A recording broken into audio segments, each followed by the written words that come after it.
We back up in this thing. You can't roll with us if your last name don't got no loyalty. Podcast party poppin', but you already knew. I've been rolling with these folks. This that Monday night crew. Millennials versus the world like. Millennials versus the world like you. Millennials versus the world like. Millennials versus the world like you. Millennials versus the world. Millennials versus the world like you. Millennials versus the world like. Millennials versus the world like you.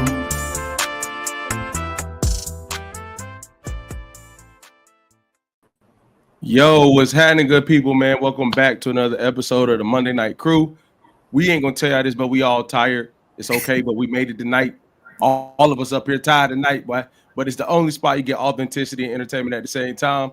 We have the ladies of the show, Miss Asia, Miss Princess, Miss Brittany. What's happening? What's up? What's Hey. up? Happy Monday. Yeah. Happy Monday. I got my bro DJ J Dub. What's happening, brother? What up? Lewis is not here with us tonight, but he is here in spirit, man. Make sure y'all tap in with us, man. Make sure you subscribe to the channel. We got a couple announcements coming out about the tour coming next live. We have our recap dropping this Thursday, so continue to tap in with us, man. Appreciate all the support. Make sure you following us on all platforms, man. So I got a question that before we get started into the topics of the night, this is a real genuine question. Is it okay to feel bad? So like, y'all know how we talked about like everything's about timing and people have time limits of when they go through things and da-da-da. Do y'all feel like it's okay to like feel bad for someone, but like I can still, even though you may be doing something, I could feel bad for you. The debate was this. My wife was like, after a while, I don't feel bad for people no more. It's whatever, get out of here. And I was like, I could feel bad for you and not like, it don't change my day. I could be like, damn, like you still in that, you still doing that. And I feel bad that you can't stop doing it, but I also don't, it doesn't change my day. Am I tripping? No. I don't think you're tripping, but I agree with Britt. Like after a while, you just like, it is what it is, da-da-da, no matter what. Like you don't ever see somebody and like, say you move the way you come back, they doing the same thing. And they're like, dad, bro, you really just in the same spot doing the same thing. Like I could feel bad that you don't know how to move on out of that, but I'm not like stuck thinking about it all the time. No, I don't even think it's about being stuck thinking about it all the time. It's just I don't feel bad for you. Dang, it's not on my mind. I just don't feel bad for you because you're not putting in the effort to actually change. So I feel like a lot of times that's what it is. Even when I also thought about maybe it's an addiction or something like that. That might be the one where I'm like, dang, like you still, whatever, like I feel bad. But at the same time, it's like, even with that, it's like, I feel bad, but it's like, you're also not seeking help. You was in rehab, but you checked yourself out. Like, you know what I'm saying? So it's like, how... Yeah. Do you not feel bad that they can't get themselves out of it? Like I get the situation, but you like I just feel like, dad, bro, you really can't get out of that. You really can't stick. You know what I'm saying? No. I think that situation is probably a situation where I'll have more empathy. Okay. Addictions. Yeah. Okay. Therapist of the panel. Oh, go ahead, Princess. I'm sorry. No, but I was just saying, but other things, yeah. Okay, our therapist of the panel, what's y'all thoughts?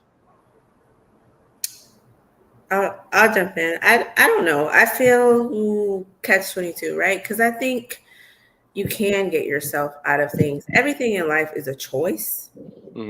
I think like even when it comes to addiction, like it's a level of self-hate. You have to keep doing things to be addicted to something. Like you hate some part of you to keep going back to that something to get satisfaction out of. But that is an ultimate choice. So for me, it's like, and if I feel bad for you, at some point, I tried to help you if you're close to me. Now, if we're talking about a celebrity or someone we might not know or a coworker we're not close to, I can feel bad from afar. But I feel like if you adamantly want to get out of something, you can choose to do that. And there comes a point in time where years, and I'm talking about years. I don't mean like, oh, I felt bad for 2 weeks and it's like, oh, all right, they're still there. Boom, I'm moving on. No, I mean like years, you still sitting in the same spot. Now it's kind of like you made the choice to kind of sit in your stuff and not move. So what if it's not their fault though? Just asking. I'm just really asking, Gene. Like, what if okay, they have this job, it once was really good, it served its purpose, you didn't have to go to school and get all these things. Now the job market is kind of drying up, you stuck there, you've been there 12 years, and that person didn't necessarily do anything. It's time to move on, but they didn't think they had to do these things that they now don't feel like they can. I can't be like, damn, bro, I feel bad you stuck in that. Like, but that ain't something where it's just their fault. You know what I mean? Like the job market switched up. We didn't see it coming. Does that change the feelings on it? I'm being so serious. It can. Hell no. Not really a job. Like to your example, I just feel like that's still a choice. Like yeah, in 2025, that's still a choice. Like there's entrepreneurship. There's many things that you can do. Your ambition got to hit go. Like you have to figure it out. That's your choice. But if it's other things like stuff you can't control, for instance, I work with foster youth, right? So like they can't control that and they want to get out, but they don't know how to get out. There's no help for them. That's different because it's like, then it's like, all right, well, I do feel bad. How can I continuously help you? But still, even when it comes down to that, you have to want to get help to get out of a situation. And that is a choice. All right. Asia, what's your thoughts? Yes, and because at first I was thinking like I don't know, I feel a couple ways. Like a part of me, my level of care depends on, like, sometimes I want to know what everybody's talking about. Like, so I want to know, like, is it your fault? Are you aware of the resources? Are you content with where you are, working that same job or being in that same spot? Especially to your example, Keenan, the first one. If I move away and I come back home, and let's say I see the same person working at Wawa, you know what I'm saying, like pumping gas, like in my mind, I don't feel bad right away because I don't know if you like that job. I don't know if you have a side hustle and this is just the one job that you're keeping because you really don't want to be at home. You know what I mean? Like, I don't know. So I care enough at first to figure out the full story. I love it for the plot. Once I figure out all the information, that is what will kind of be like, I don't feel bad. I don't feel bad because you don't feel bad. I'm not going to care more about you than you care about yourself. Unless you don't know the resources, then I'll, help people out. But other than that, depends. Asia's here for the plot. Here for the plot is crazy. Jay, what you think, brother? Crazy. That's insane. I'm not gonna lie. Here for the plot is wow. Yeah, I feel bad for people to a certain extent, but it's more so, like everybody said, a choice. But the thing is, people are making choices, like Asia said, based off the resources that are available to them. If they feel like they're making the best choice in that moment, then I give them grace and say, okay, you know what? Best choice you can make at this moment. But like you said, 3, 4, 5 years down the line, if that choice is still the same, then we got to change the environment. Because unless it's working for you, then okay. If you're okay, then I'm okay. But yeah, that feeling bad, I do have a limit to that. Yeah, so I'll close it out because we got to get into social news. The premise of the conversation is like, I feel like there's people that are so misinformed that they do make bad choices, but their choices, they're not as smart as we think they are. So they're making bad choices, and they may feel like the information they got or the resources are good, but they really not. Now, my stuff runs out when you find out that it's bad, and then you stop. But if you've been making bad choices, like Jan Asia said, based off the resources, and you think it's good, and it's like the gerbil wheel, but not on purpose, I got a little more for you. You know what I'm saying? Because we was having a conversation on the way back today. I was just like, I'm realizing the older I get, if I can't understand the why, I just lose all, like, yeah, nah. But if I can see why you making it, even if you trying different stuff, I'll still have that bad feeling. Like, feeling bad for me is a quick thought. Like, damn, bro, that sucks. But yeah, man, like the other day it's not like a, man, damn. Yeah. Like, nah, it's like, yeah, man, that sucks, bro. But go on, because I'm just like, if I don't understand it, I'm not going to engage and try to move it forward. But anyway, man, let's get into the social news.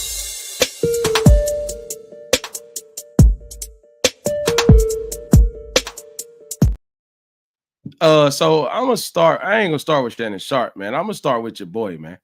So Deion Sanders was out here. Well, glad he's healthy. For people that don't know, he went through a health scare with cancer. And we did not know the world. It was online. It was an unspecified health issue. Here recently, he came out and said it was bladder cancer. He went and got his bladder removed. They said that the cancer he's 100% cancer free.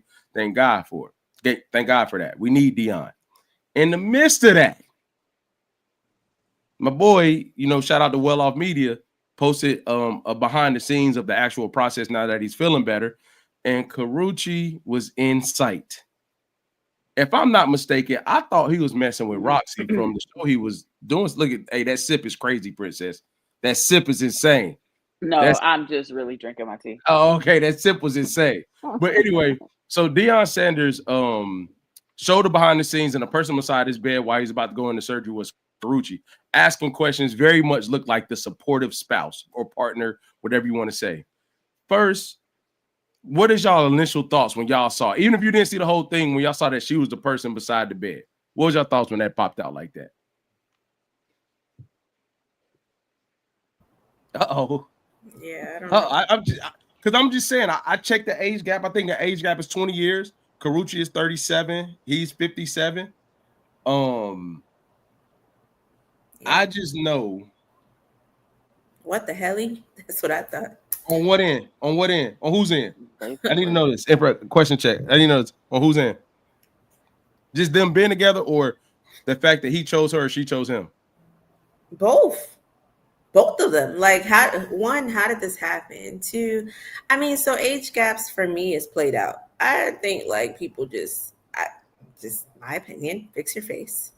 I think that it's played out in a sense that it happens so frequently, right? Like, and I don't know, Deion kind of up there, but either way, it was the shock factor for me is how, when, what, why, when, like, how did this happen? When did this happen? How long has this been going on? Like, why is she really there?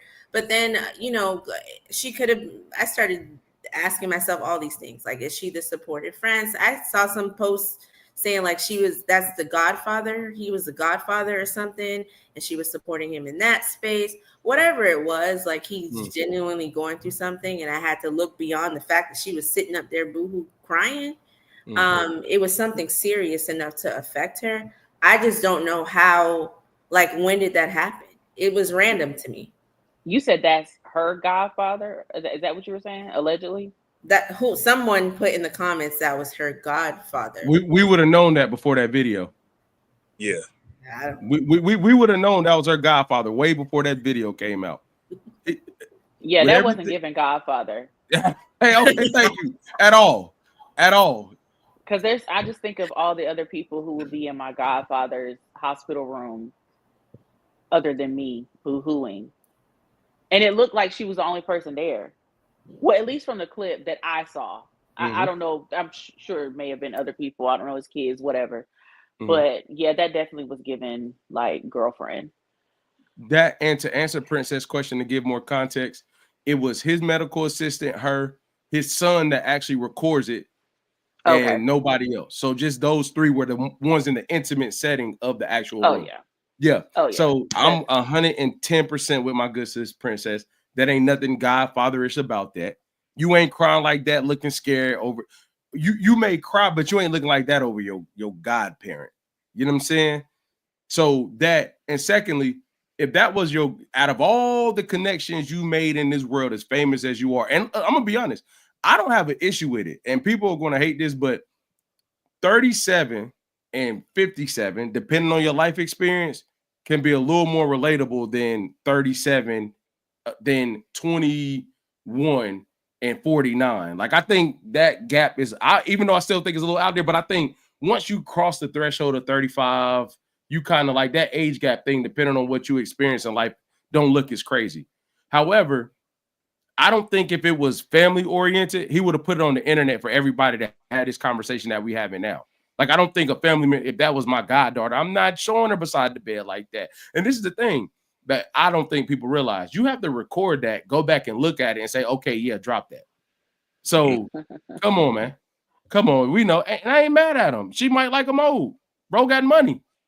That Yeah, hello. yeah, That's my thing right there. I mean, that's immediate. That was my thought. I said, "What the hell?" yeah. And then I thought about the money, and then I kept scrolling. That those are my thoughts. That's all I Yep. have to say. Yeah. The bread, boy. That money That's talk, all. boy. I don't want to say that's all it is, but in my opinion. But what does that matter? I don't mean, know. he about to lose function everywhere else. It gotta You be said- that. What? Did y'all see that tweet? Who tweeted it? Somebody tweeted and said, "Sis, he ain't got no toes or no bladder. What are you doing?" Oh, that was Antonio Brown. That was wild. Yeah. Bro. That was super wild. I saw bro. that. It's That was the super money. wild. But It's the one of money. he spoke about it in another video. Like one of the symptoms from getting your bladder removed from the surgery he got is, you know, you might need, you know what I'm saying, little assistance. So it got to be love and money. Never mind. I just said. Sensei said, what up, Sensei? Sensei said, when will we actually agree that age is indeed more than a number? I actually agree that it is way more than a number.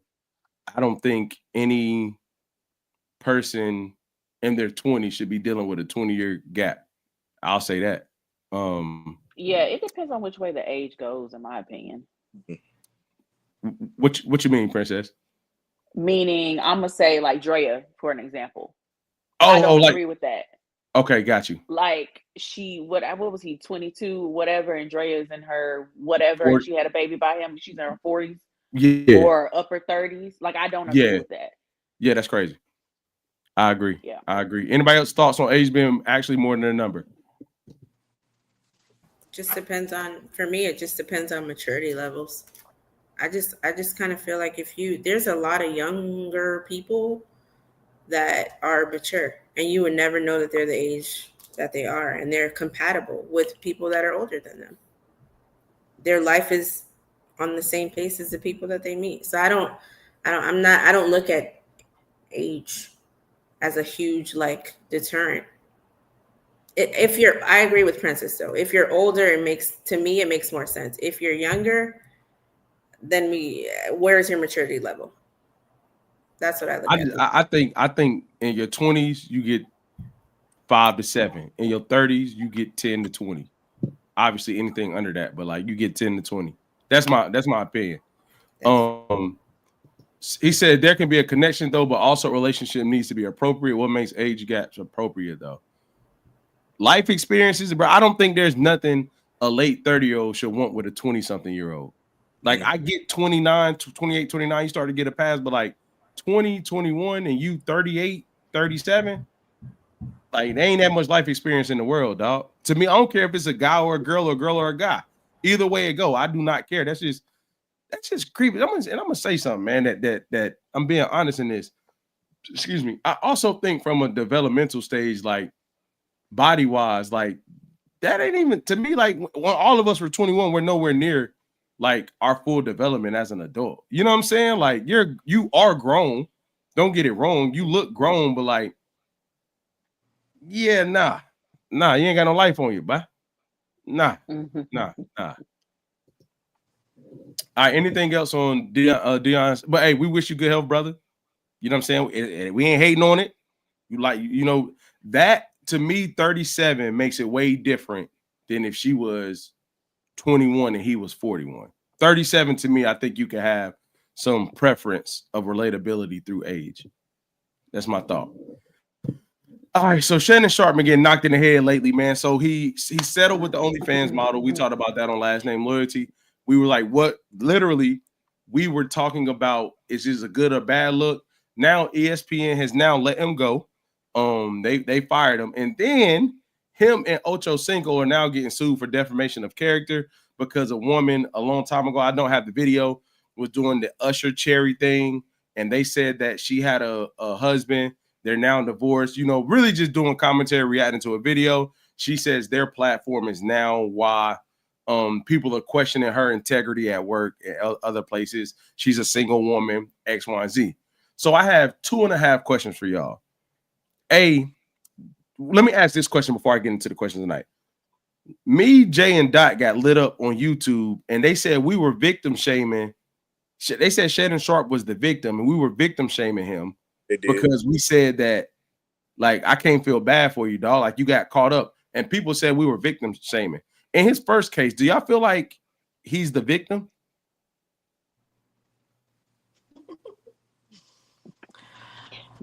I don't feel like he's the victim. Oh. Absolutely not the victim. You made Say more. You made wait a minute, Rick, before you keep talking. This is a setup, but go ahead. No. Hey Jay, did that not happen for real? That happened for real. No, but it's a setup because you want the women to now say what you already said, so they can light us up too. Is that what No, I didn't know. But the thing was, we didn't even use victim language. We just said, like, bro, if you never would have, the comment, the part of the video that got hurt is that I said, like, being a black man with a certain history, with a specific group of women, you should know your history. So you went and jumped in that bag and got what you got. That's what I said that made her respond to that. My thing is, I have a hard time playing victim with something you went and did. Like, you couldn't control yourself. Not saying that it wasn't consensual. I'm not saying there was a case of SA, but like, you still went and did that. So I literally was asking because you wanted us to agree with you. No, so they could be on really us not too. it. I think some people really think he's a victim, and it was a black woman that said it too. So I was just asking for real. Like, maybe we being too hard on Shannon. He was thinking he was a victim because everything was consensual, and it came out as if it wasn't. So then he was the one, the character got smashed. He was the one. So that's what she was saying about the victim point of view. I don't agree with that. I feel like he seeked out who he wanted and got what he got. I mean, it's just the luck of the draw. I'm gonna stop right there because Princess think I'm trying to play the game. AJ, you got something? I think that I don't think that he's a victim because he did it willingly, right? I do think that it happens a lot to athletes. I mean, to people that have money, right? Where these women, there are women that will seek them out. For example, and I'm gonna say it like this, not talking about her, but just using her as an example with Drea. When she got pregnant, a lot of people went directly to, she sought that man out, that young man out, for one particular purpose, right? And so for me, I think that it's like for example, once Shorty got the settlement with Shannon, she retired from OnlyFans. Yeah. It's like that. Like, you can't tell. Like, I do think that there was, like, she was playing the long game. So I don't think that she's innocent, right? Like, in it. But I also think that Shannon knew what he was doing. So for me, I'm like, it's just grown adults doing too much. Touche. I think the same thing about the lady, the original question, the second, him and Ocho. Oh yeah. She just money hungry. Oh yeah. So go. But I don't want to speak on her because I ain't got nothing to give her. But so I mean, but honestly, I don't have anything, sis, so I'm just gonna go ahead and say it. But I'm just like, girl, are they really talking about you at work? If anything, they're talking about what you was doing with Usher. Yeah, that's what people are talking about in the office. Ain't nobody talking about what Shannon Sharpe and Ocho said about your ass at all. You up there going crazy for the cherries, going crazy. The office is talking about that. They are not talking about whatever the comment was. I'm like, sis, she see a bag. Yeah, for sure. And he easy target now. Like, once you get in that bag, like, I can settle. I'm like, this is the thing I don't get. To the first, I'm going to prove the 2 points. The only thing that I think he messed up with the first case that makes cases that him and Ocho are going through now, if you was going to settle, you should have never made all that noise at the beginning. You should have, please hear me out. I'm not condoning anything he did. You remember when Diddy first got caught and Casey dropped that, and it was an immediate, like, oh, we got to pay whatever that is. Even though it was way more vulgar and violent in its nature, it was an immediate settlement where we didn't even get to really go into all that stuff.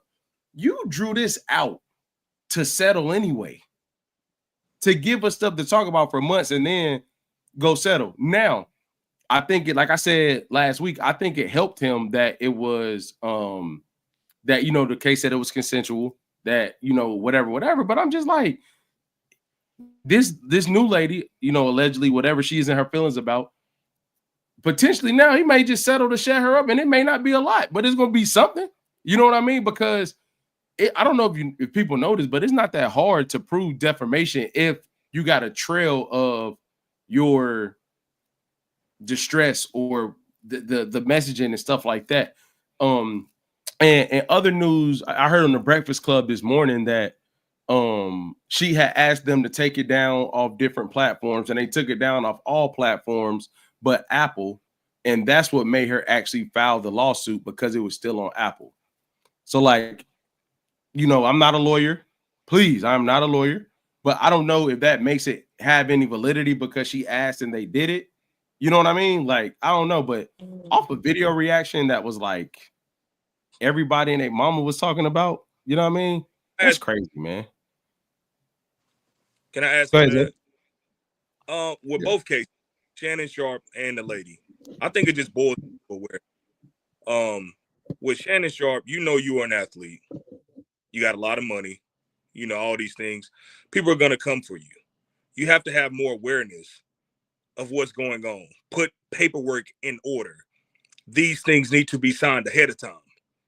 All of these things. And with the lady, ma'am, you saw Keke Palmer get drugged on the Jumbotron. So you thought you were like exempt? Like, come on now, lady. Like, in reality, you were aware that you were on that Jumbotron, licking them cherries like they were the best balls you done felt. Now, all of a sudden, you sitting here talking about they just defamation my character. Girl, you were closing your eyes and everything. If you don't get the hell out of here, man. All right, I'm done. We're not looking for anything. He allegedly, everything he said is allegedly, man. All right, dog. Hey, Jay, you got anything? You got anything to give? Because that's gonna be a clip. And yeah. Hey, Princess, what? Yeah. Cheers. Yeah, for sure, boy. But nah. So the thing is, I think after this, depending on how this one go, hopefully no avalanche comes. But now he's like, he's done set himself up. Not set himself up in a bad way, but like once that first one got settled, bro, it's just come on, dog. Hey, one last thing before we transition. Let me ask y'all this. Did y'all see the joint today where the girl, Chris Brown, DM'd the girl, and then she got online saying like, oh, I ain't responding to Chris Brown. I got a boyfriend. So what would you all do if Chris Brown like put flames on your story? I think it was flames. Wasn't it, Brittany? Like, they didn't react to her story or something? Yeah, he just put the fire emoji. That was it. But then she got online and was like, oh, I ain't who DMing Chris Brown back? I got a boyfriend, da-da-da-da-da. Chris Brown flamed one of y'all stories, man. Do y'all got a boyfriend? Y'all not saying nothing back? Absolutely. You already know the answer to that question from me. Like, what are we even talking about? Sis did that. That was an attention-seeking move. Like, she did that because she wanted to have a viral moment. She got it. Shout out to her. But I really feel like I don't even know, because she showed like a picture of the DM and everything, like was going on a rant about how she's in love with her man and all this stuff. And I'm like, nobody cares about your man. That's Chris Brown. Like, nobody cares about your man. I just think that's crazy for her to even say something. That's pretty. The way you say it make it sound so bad, bro. Wait, but was it just the flames, or did they have a conversation thread? No, the flames. All he did was react to her story. That's all it was. No prior history. No, all you see that is him. You see that is him. You see the blue check. You see the 2 stories. Maybe was it 1 story or 2, Brittany? It was 2 stories. I think it was that 2 he stories. flamed back to back. So that was the only thing. And then she put that on like, look at Chris Brown trying to DM me like da-da-da. Nah, I'm good on that. I got a man. Woo, he don't woo, woo. even like you for real. He probably pressed it by accident, and you out here talking about my boyfriend. Don't nobody care about your boyfriend. That's stupid. That was crazy for her to do something like that. Hey, that wasn't the flex she thought it was. Yeah. I'm gonna Go tell ahead, Jay. I'm gonna tell you what really happened, man. She done got caught a couple weeks ago. She trying to reassure that man, like, look, even if Chris Brown in my DM, I ain't gonna holler at girl. Sit your ass down somewhere. Ain't nobody trying to get that. Hey, yo, go ahead. But yeah, I was like, come on, man. Like, even as a guy, like, come on, dog. Like, first of all, you taking it like Chris Brown is saying he in love with you or something, first and foremost. Like, second of all, like, you don't even know if you would have said anything back, it would have got a response. You know what I mean? Like, come on, man. Come on, dog. I don't know. Stuff like that is so like, I just have to say, because that reminds me, I saw this other video of recently, and this woman, she's like sitting down trying to take her heels off, and this man was like approaching her, whatever. And she was just talking so out of pocket to him, in my opinion. Like, he is approaching her as a man would, who is interested, and she just blew it out of proportion, like calling him all types of names, like get all this stuff. And I'm like, it's never that serious. It's not that deep. And at times there are, right? Like for safety and all that kind of stuff, but he was really not approaching her like that. And for me, I just think sometimes it's the attention seeking that is irritating. And it's like, what was the reason? Like, that's something like, if it was me, I would put that in, take a screenshot, put it in the group chat with my girls and keep pushing. It's nothing that the whole internet needs to know about. You ain't about to keep pushing though. You gonna say something back. Like, I'm gonna print it, frame it in my house, go back. Can I ask a question? Go ahead. So, would she have been wrong if she would have like posted it on her story, like she was excited about it, like without doing all the I got a boyfriend, blah blah blah? Would that have been disrespectful to the boyfriend? Should he be upset about that? Nah.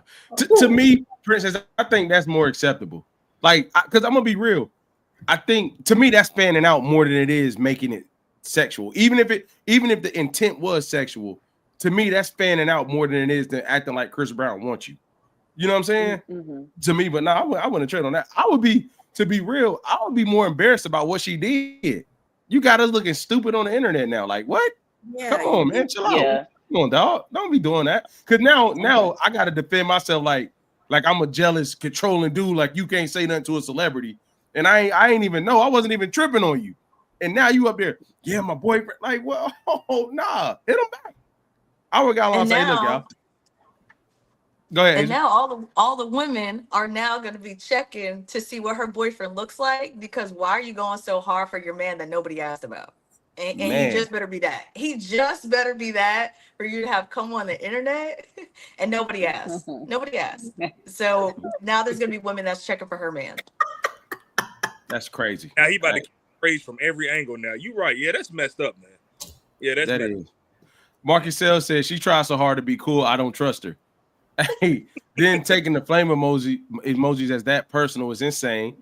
Her boyfriend is mad that she brought him up. Best believe that. Wait, so I have a that man's stressed out.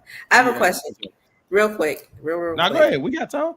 Do you in this same conversation, do y'all feel like a woman's attitude, because I personally, sis thought she was the it factor. Do y'all think that a woman's attitude can make them ugly? Man, what? Hell yeah. Man, I'm gonna be honest with you. See,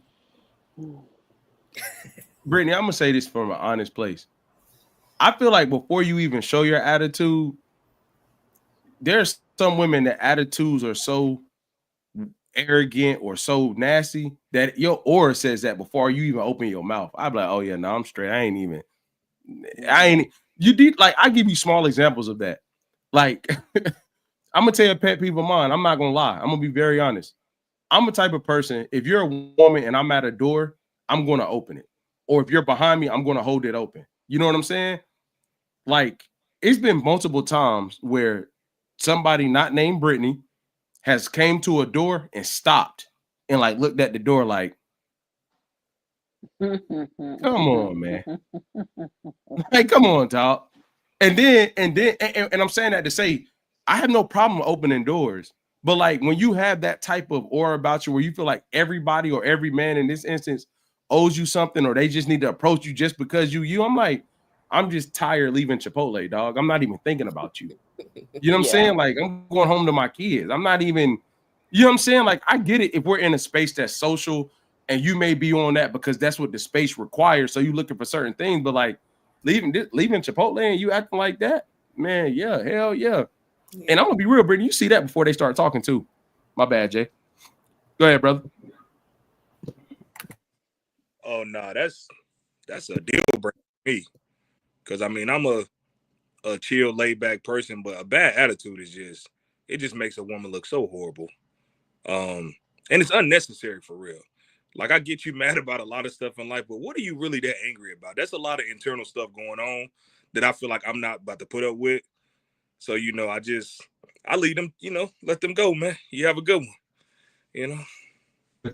So I'm gonna just throw it like, I don't mind if you got like a bad attitude about the right stuff, but like, don't be like that all the time. You know what I'm saying? Like, if your attitude bad and it's justified, you feel like I need a little spice there. You know what I'm saying? I don't want you to be, you know, have some confidence about it, but like, I don't want to change the conversation. But me and Jay literally talked about this last weekend. Yeah, whatever weekend it was. Yeah. Approach culture is so different now. Like, the way people feel like you should, like, they should be approached. If a guy is genuinely speaking, asking a question, like, everything has been turned into like an approach. How you approach me, where I'm at, like, you know what I mean? And I'm like, dog, nobody called you ugly because I didn't say the word you thought I was supposed to say. There's no need to get offended. I didn't know that you wanted me to know what color your gum was in your purse that you ain't show. So now you, like, you know what I mean? Like, nobody's approaching that way because Jay, I hope you don't mind if I share our debate. Yeah, man. I hate you, bro. But we were just talking about how he was just explaining to me how different dating is. Yeah. And I was asking honest questions. And he was saying like how somebody can put up this full front, like there are all these things in the world. And the second you got to have a conversation with them or they got to hold up to what they say, it's nothing remotely close to that. And I asked him, I was like, people go to those levels of extent to lie about, like, you're lying knowing you're not going to do these things. You know what I'm saying? It's not like you're lying thinking you're going to try to do it and it doesn't pan out. And we were talking about approach culture. To your point, I think it's bad when a dude feel like he the prize, and I feel like it's bad when a woman feel like everybody wants to approach her. Mm-hmm. I feel like those are the two offsetting things to me. But what's y'all thoughts on approach culture now that we're older, we're grown, you know, people make their own money. As Princess say, people got to work. You know what I'm saying? What's y'all thoughts on approach culture now that, you know, women are cool approaching men, men have certain approaches they should take? What's y'all thoughts on approach culture? The first thing I'll say is, as we were like talking, I was just thinking about Keenan before you even said it. Like, I do think that people weaponize this whole like I'm the prize thing. Mm-hmm. That is the most annoying thing ever on all sides. Like on all sides, when you weaponize it, it's just like it's too much. I think that's where the attitude comes from, and on both sides. Yeah. Like that is when I'm like, yeah, people are not as attractive because of that. The approach culture is, I think it's quite interesting. I think it's quite interesting because I think that Yeah, say it. No, don't think it out. I think no, just because I think it's like people maybe don't know how to approach. Like, being on the receiving end, sometimes I've experienced different versions of approach culture, right? And so like you have some people that will just kind of come up asking genuine questions, just starting a conversation. I think that people don't know how to have like small talk or have like those introductory conversations. I think it shows a lot in like with approach culture, because either they come in with trying to have some level of game and it's like that was unnecessary, or like they are like, you know what I'm saying, they don't know how to speak to people, or they just don't altogether. And so for me too, I think at the grown age that I am, for me it's like, what are we doing? Like, are you gonna keep just like staring at me from across the room the whole night? Like, I'm really not the type to approach a man. So like, what, like, what are we doing here? It becomes that part becomes a game. It's like if you're gonna say something, say something. Touche. I want to hear from the other two ladies. What y'all think on approach culture? Asia, Princess keeping that mic muted, boy. Just real quick, Asia. I do think I agree with everything you said, but I do think that we live in a day and age now where even if because women are so used to men approaching them, like that's the norm for so long. I do think that you will pass up opportunities still taking that approach in today's time frame. Why do I say that? Because a lot of women have their goals. They know what they want. They have all these things. They're ready to date, blah, blah, blah. Maybe a dude does not know how to approach. To your point, Asia, maybe he doesn't know how to have the small talk. He doesn't know how to engage. And so we're sitting as women, and I'm been out the game for a little minute, so I don't know how it really goes for real. But I do think that if we're sitting there waiting for a man to approach us and then it doesn't happen, are we then like passing up an opportunity on what could have been because we didn't pursue the approaching? I think it's okay to approach someone if you can still have those same feelings, right? About being like waiting for the man. If you have an approachable attitude and you know that you can engage in a healthy conversation, I feel like both sexes should go out and take the risk. You never know. We're grown enough to let somebody know, hey, like I'm interested, or hey, what's up? Just a simple how you doing conversation starter. And if it goes left, then it goes left, but at least you don't have to leave that place or wherever y'all were with the question mark over your head of a shoulda, woulda, coulda. Yeah, I just think. Go ahead, Princess. I'm sorry. No, go ahead. No, go ahead. I was gonna say it's like I hear you, Britt, but it's like I also struggle with that way of thinking just because I feel like I say it all the time where I feel like the chase is dying in this society. And so I absolutely feel that there is nothing wrong with a woman approaching a man if that's what, if that's her personality or if that's what she chooses to do. But I just feel like with the I'm the prize mentality, I think that's part of the problem.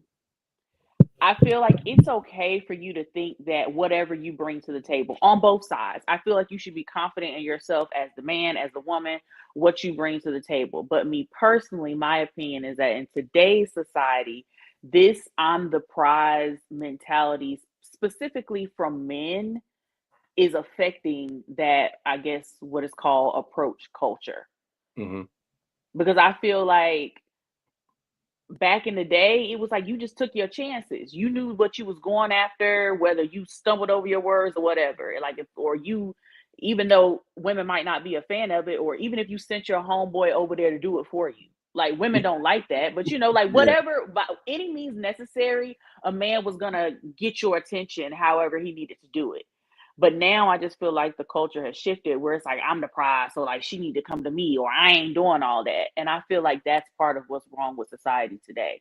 Although I feel like it's okay on both ends, but I just feel like there's a bigger issue in my opinion. For sure. Yeah, I came to the conclusion talking to him. Oh, go ahead, Jay. Go ahead, brother. I see you. I got a few things. Number one, the prize talking, all this stuff, like feeling like they're the prize, he's the prize, she's the prize. This stuff is based off environment, because you might have been the prize in that environment, but then realistically, you that little ass teddy bear at the fair, and I ain't really winning nothing when I'm dealing with you because you was dealing with these bums before. And then it's like, hold up, like we both have our stuff together. Let's start on even playing field. So I think they taking this prize stuff. What kind of prize am I getting? Because that's what I think of. So take the prize stuff out of it. I think that approaching in today's dating world, it's easier if both people are attracted to each other. It makes the conversation flow better. I think we kind of run into a little bit of issue of maybe one person is not as attracted to the other person. So you have to rely on, like Asia was saying, a little bit more small talk, a little bit more personality, and then you can eventually get to like that person more. And the last thing is, I think a lot of guys, Princess, have stopped approaching because they're afraid of rejection. Like, go up to her. You talk to somebody. If she's not interested in you, that's okay. They just want to take the safe route and want the girl to come up to them. So it's like, yeah, making me feel good. I'm old school. I don't mind getting my shot blocked a couple times. I'm still gonna give you 30. Couple. Hey, so what I was 30 and 2. I'm cool with them numbers. No, but what I was about to say is I just realized. What is Jay on tonight? Like what? Like I don't know. Go ahead, Keenan. I don't know what's going on. My boy charged up, boy. But nah, I just realized like I never really try to understand single life like that, but I did have a lot of opinions on it. You know what I'm saying? And like now, based off a very specific interaction, I was just like, I was outside looking in the interaction, but I was just like, yeah, you know what? Like I'm not even gonna try to understand this anymore. Like I thought I knew a little bit, seeing my friends and seeing people around me. You know what I mean? And the reason why, and I'm gonna be honest, it's not because I don't understand new age social media dating or culture. It's really because I just feel like what I said earlier, people are just doing stupid stuff now. Like people are so warped out over stuff that's not. I'm like, okay, you ain't trying to have an adult conversation. You know what I'm saying? Like you ask somebody like, yo, you mind if I get your information? What you mean by my information? My phone number, my email? Okay, man. Like you trying to sound smart now? Like, look, I'm trying to talk to you, man. You know what I'm saying? But like people just have this notion of trying to pick apart everything to make them seem like they're better. And it's like, nah. And the last thing I'll say, because I know we got to transition. The last thing, Sensei, I'm gonna get to your comments. The last thing I'll say is I also have become more of a fan of like people meeting in environments that wasn't expected to meet anyone. Like you may have went to just go shop a little bit and came across somebody, or you sitting down chilling, eating in the food court in the mall. I don't know if people still do that, but you get what I'm saying? Like environments where it's not like you're not super dressed up. You neat, you out and about, you look grown, but you're not in heels and a dress where everybody's like trying to do their Sunday best. Because I think it makes the conversation way more organic than it would be when you feel like you got to be a certain level of whatever it may be. Ladies, this is for you. What if he lays everything out on Front Street? Is that too much, or does that show a sense of direction? Good question, Sensei. Lay everything out like what? Right, he can't respond, but I guess is he saying like lay it all out, like if he's his stats? This is where I'm at. Like this is where I'm at. This is where I'm trying to go. This is what I make. This is what I will do. This is what I won't do. This is my relationship values. This is how I foresee my lady. Like he go Front Street like that off the rip. I think it depends. He said intentions and feelings, Princess. Intentions and feelings. If he lays all the intentions and feelings on Front Street, is that too much, or does it give a sense of direction? I think it gives a sense of direction. I would prefer for you to tell me your intentions up front. Hey, do you feel like we know that off a first meet? Like off a first, like I just met you, we grab one drink. Do we know our intentions right then and there? And I'm not being funny. I think if you're in the dating world, you know the basis of your intentions, even if it doesn't go anywhere. Like if you know that you're not in a space to seriously date, you're not looking for marriage, you just looking for somebody to do whatever with, you know that. And so what I'm saying is like up front, you can go ahead and say, you know, I just found you attractive, not really looking for nothing serious, but would love to get to know you more. But she knows like this probably might not be her husband. He's just looking for a good time. But at least he can go ahead and put it out there. Those are his intentions. Okay. Brittany, Asia, is it too much or give a sense of direction? I think it gives I don't think it's too much. I was just talking to Mike about this, my husband about this yesterday. He actually was like, because I was like, you know, I learned a lot after marriage, after whatever. Then I felt like you were open about certain things and you laid out a certain amount of things. And his response was, if I told you that off rip when I first met you, it would have been entirely too much, and you would have called me a sassy nigga. Yeah. Like you would have been like, this is entirely too much. And it was interesting to kind of hear him say that, because oddly enough, I do feel like there is a level of intentionality about certain things. Like I agree with Princess. Where are we going with this, right? Not necessarily the feelings part. I think the feelings part is too premature. And if you start laying out all these, love at first sight, and then I'm looking at you sideways, because what are we really doing? You don't know me. I don't know you. You could be a psycho. And I'm going to think you're a psycho if you're telling me all these things off rip. So I just think intentions, yes, I want to know your intentions, but your emotions and your feelings have to kind of slowly, gradually make their way into that relationship as I get to know you. Asia, too much or a sense of direction? I think I agree with Britt. I think intentions are a sense of direction. I think feelings, to a certain extent, is too much, especially if it is like, it's like you have feelings about me, but do you really know me? Because I'm going to automatically assume it's infatuation first. Unless we have been like building something, like we've actually been friends for a while or something like that. But if I feel like you don't even really know me and you're telling me like, I want to build a life with you, I want to build a future with you, in my head, I'm like, you don't know me enough to know that. So at that point, in my mind, you have created a whole fantasy about the woman that you think I am, as opposed to being able to learn who I actually am and appreciating me for who I actually am. I don't want to be a part of your fantasy. So for me, I would rather you keep that to yourself until you realize like, oh, Asia is aligned with who my thought of who she is. Great. But don't come in with the, I want to marry you, girl. And in my head, I'm like, you don't even know if I want marriage. What if I don't want marriage? Like what if I don't want to build a future with you? Now I feel bad and your feelings are hurt because you done told me everything on Front Street and you haven't even got to know anything about me. Right? So I think that, now I think about it, it's too much. It's too much off rip. Yeah. Like I do want to know, but not off rip. So we're gonna have to skip the scenario because of time, but I'm gonna challenge that. Not marriage and stuff, but I would say, and ladies correct me, I say you could lead with your intent, and then once y'all vibe for the length of that time, you could kind of speak on where your feelings currently are. Like, damn, I'm feeling you for real. Like, I want to see where this goes. Like, I really like what we said. Like, because I'm gonna be real, yo. Dudes do that. When they like you, when they get up, I'm like, boy, like, let me tell you, bro, we do that. I do think that marriage is aggressive, but you actually will want him to go in that fantasy land in his mind, because I think that's really the intriguing part to us. You know what I mean? Now, granted, I don't know if you should say the full fantasy, but I'm a fan of, the only thing I think the guy should do is once you put your intent out there and then she knows your intent, then she's vibing with you, and then it ends well, then say the feelings. If you put your intent and the vibe not there, leave the feelings out of it, because you ain't make it there yet.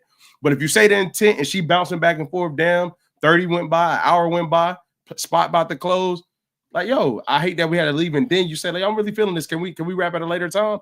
I think the intention should lead to feelings. I'm using it loosely, as in, if you're feeling that person, you don't leave the conversation. You let her know that you're feeling her before y'all leave out of that conversation. Not, hey, I love you now. You know what I'm saying? He might.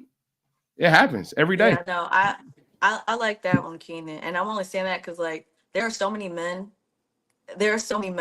that really will be like, I got our kids' names. I wanna be your husband. I'm ready to build a life with you. And they put that on Front Street, right? The woman gets excited. And then all of a sudden he switches up because he realizes you don't actually match the woman that he thought you were, that he created in his head. And now she's into the fantasy. She's like, yeah, this is about to be my whole husband. And then he's like, well, why are you so attached? Or he switches up. And now she looks crazy, but he started it. It's just a lot. So I just say, I'm not gonna lie. That last part you said is real, bro. I'm not gonna lie. So Marcus Sale said, H, yeah, you know why you pulled up. Sid say, man, them imaginary expectations that folks have are real. All right, so we did have a scenario, y'all, but time of the show, we're gonna skip on to the topics of the night. Let me get right here.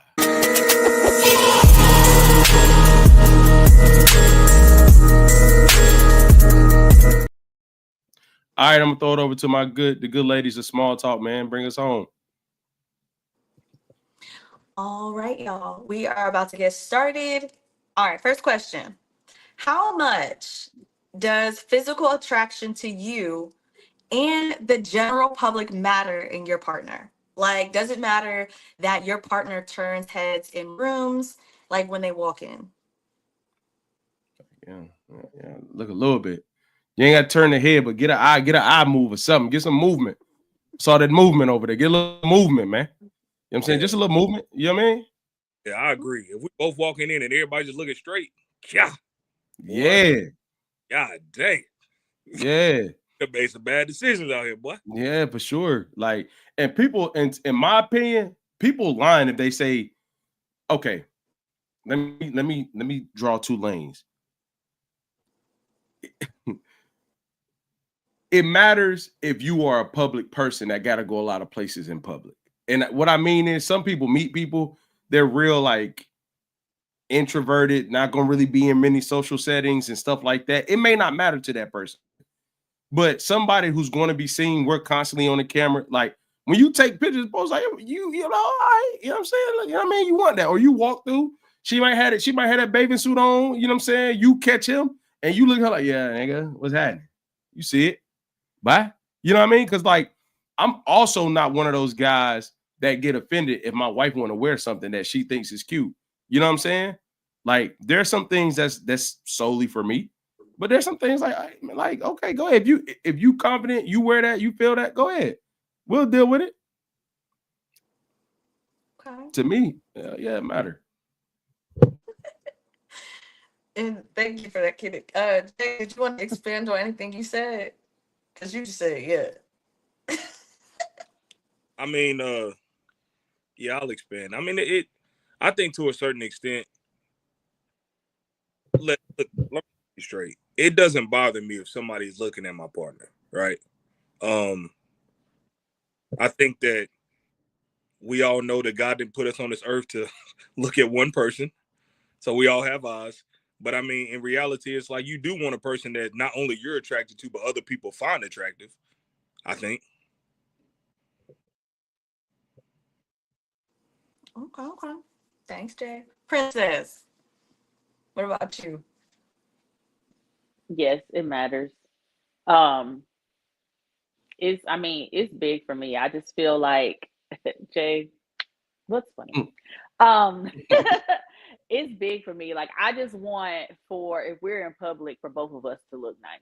Like I don't want to put a lot of effort into putting myself together and then you beside me looking raggedy. And it really just depends on what settings, to Keenan's point. Like if we just go into the store, like whatever, we both looking kind of crazy. But when we go out, like yes, I expect I'm gonna look nice, and I expect for you to look nice too. Because I also judge people off of that too, especially women. Definitely. Like why you let him come out of the house like that? Definitely. There's been times where I'm driving, we making a pit stop, and we both look crazy. Right? I'm not gonna let you get out the car. Hey, it's good. I got this. I'll take the hit by myself. You know what I'm saying? Say, you know what I mean? We good, love. Stay in this AC. I got you. Because like now, unless we just on some reckless and we both, you know what I'm saying, like that. I think me and Princess and Lewis actually we was having this conversation off camera one time. I think the more I realized, like, I'm still sweatpants and t-shirt 97% of the time, but I realize how even the way you wear that matters. You know what I'm saying? Like even the way you put that together, if you chilling on that day, matters way more now than it may have ever mattered. You know what I mean? Because we're in such a C word, like everybody sees everything. The representation of yourself, even in those moments, matter like crazy. You know what I mean? Like there used to be times like I would take, if I'm woofing like I am now, I would take the do-rag off. Let me walk in the store real quick. Now I got to have a hat on with that. I got to make the wolf look right. Even though I'm woofing, I'm not properly groomed. I'm gonna make me not being properly groomed look a certain way where I still look clean and you don't know, oh, he in between cuts. But I had to get there because I really just didn't care. And I'm gonna be honest, my kids actually did that for me more than me and my wife, because we've never not went somewhere raggedy together. I would just be raggedy by myself. She is the type to put on jeans to chill downstairs. And I'm like, baby, why are you getting dressed? We're not going nowhere. Like if we at somebody's house and we chilling, I would chill in some sweatpants and a t-shirt. My wife would get dressed. Like my wife would put on her jeans and like something she can go in there. I'm like, yeah, I'm not doing that. But it's just how she's always been. Okay. What you think? Before I get into what I think, I have a question. Do y'all feel the same exact way about your friendship circles, about the physical attraction? So, hold on, let me rephrase. I thought you talking about dressing. Like, hell yeah, man, you ain't about to be looking crazy with me. No. I mean like the level of physical attraction. So like, you know how when you first start dating somebody and they're like, oh boy, you got you one. Like that type of like, yeah, she looked good. Like you came up. Does that matter to you all in your friendship circles? Hold on. Like if they say that she cute? Yeah. Yeah, it mattered for me. I'm not answering. That's wild. Hey, sometimes people say you show somebody, hey, this such and such. They like, hey, you was desperate that night, ain't it? You know what I'm saying? You see, Jake, yo, you going too far, bro. Yeah, the other times they be like, okay, they hit you with, I see you, nephew. I see you, what? You know, it matters to me. All jokes aside, it matters to me to get that okay. Now, if I'm gonna have the final say so, because if I find that person attractive, no matter what, that's what I'm gonna rock with. But you know, you getting a whole lot of no's. Be like, okay. So my approach to stuff like that is like, hey, what's the goal here? Like you like her a lot, like you like, what's the goal here? I ask that type of stuff, man. I gotta know, because it depends on how I'm gonna approach the answer. If I know your goal, you know what I'm saying? What, princess? So, what? But wait, the goal shouldn't be anything other than she looks good. If you're presenting her to the group, why would he tell you? Why would he be realistic about that? Like, yeah, I'm trying to hit too. If the goal for no. I'm saying if it's long term, like marriage, like this gonna be his, you know. Oh. Yeah, I'm saying like look at it different. Like, okay, I need to word this differently. Yeah, like if my friend like, hey, bro, like he showed me like that, I'm like, all right, so like, what's the goal here? He say, nah, bro, I'm really feeling her. I'm like, oh, that's what's up. I ain't gonna say what I'm thinking. I ain't gonna lie to you, but I ain't gonna say what I'm thinking. But if you say like, oh no, we just kicking it, huh? Is that really a question? What you mean? You say, what's the goal here? Ask Jay. Because I feel like if I show somebody a picture of like, oh yeah, so this is who I went on a date, and they be like, so what's the goal here? Mm-hmm. I already know. You don't even honestly have to say the next part, because if somebody's asking me what's the goal after I flip my phone around, then I already know what's up. So, but Princess, I'm gonna be very honest. Yes, you do. But what I've realized, I'm gonna just let your mom. You know how I feel, but I never said it. I'm not gonna because if you really feeling her, you really like her, I'm not gonna say nothing like that about her. I'm not gonna do that. See, I'm not even going to comment unless you flat out ask me. I'm not gonna say anything. If you got like, asked though, you got asked. You like, oh, what's going on here? What's your answer? Because they did ask you. I wouldn't say nothing if they didn't ask me. But Brittany, your original question, did you say that they asked, or you just asked did it matter? No, they asked. Well, yeah, they asked. They asked. Yeah. And whatever you about to say is worse than what's the goal here. I thought the original question was just does it matter? I didn't know that you actually asked. Yeah. I thought your original question was just like, does it matter if like the friends approve of whatever? I'm like, oh no, bro. Because yeah, it matters, but like, man, I'm never asking, because if you know, it's like you might be attracted to them, but I feel like everyone has a general sense of the collective of like the world would find this person attractive. So if I say this is who I'm dating and it's not like oh yeah, he cute, girl, then I already know they think he ugly. I don't need for you to elaborate on that. But as long as I'm good with it, cool. But it does give you some reassurance when you do get a positive response whenever you show your partner to somebody. I give you that. Mhm. But I do think there's boundaries to that too, because some people get carried away. If I show you my person and you're like, yeah, he's cute, and then you circle back 5 minutes later and you're like, man, he really look good, yeah, and you're like salivating over my man or my potential, like we got to talk about some things, because what's really she might be shocked that you got him. I almost said something I was not crazy. That's wild. Yeah, no. I usually Hold on, like Brittany. What if it's that and not her? What if her thing is not that she think he looks super good, but she is like in shock that you pulled him? Why? What if that's the constant going back to? Because I've said to my friends before, has she seen you? That's crazy to say. Ask Jay. That's crazy to say, and that might be different for men and women, but I just feel like in a woman's circle, if you say something like that, we got to check our friendship, because now I'm about to go slap off, because what are we really yeah that's definitely a man thing. Because can't none of my friends say that to me and they not nah. Right. I don't can't say what, princess.